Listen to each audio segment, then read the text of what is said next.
So we were at the University of New Mexico, which is in my home state, and we were playing our last game of the tournament there, and all of my friends and family were there.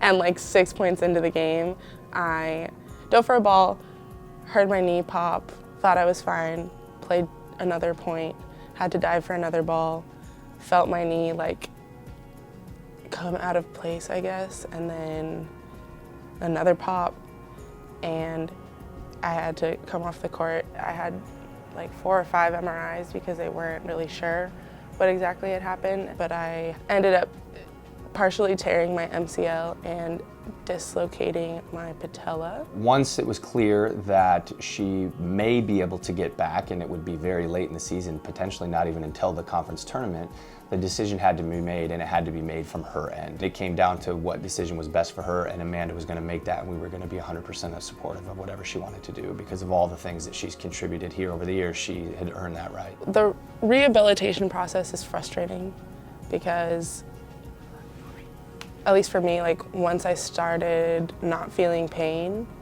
I would want to go full in, and the focus was always making sure that nothing happened again. So my trainer from last year, my trainer this year, Eric, coach, they're always talking about like, if you can't do something, just pull yourself out. But I would never say that I'm hurting too much to play. Like, that's not something that I find very easy to do, and I don't think any athlete finds that easy to do.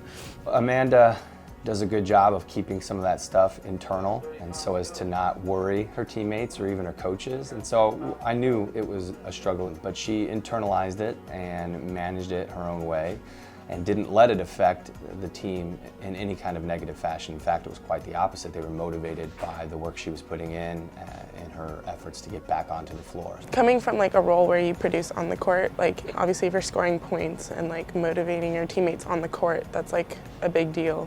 And like everyone can see that, but having my role change, I lost like motivation, I think, for a little bit, but I had to come to terms with the fact that my role wasn't to score points anymore. My role was to be the best teammate that I could be, even if I was really struggling. Like, I just tried to keep that positive mentality around the team, and like once we stepped on the court, once we got to a game day, like anything that I was worrying about, like that wasn't my focus. Like my focus was my teammates and my team and making sure that they were doing the best that they could do and that we were coming together as a team as best as we could. I don't think we would have done what we did if Amanda hadn't handled her injury the way she has.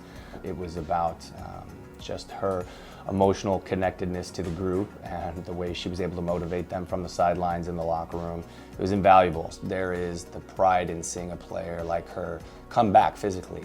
And she's back, and she's out there contributing, and the game has slowed down for her because of the experiences she's had. So she plays a different brand of volleyball, a smarter brand of volleyball, and that's the evolution of a volleyball player that you hope for when they come through your doors as a freshman until their senior year.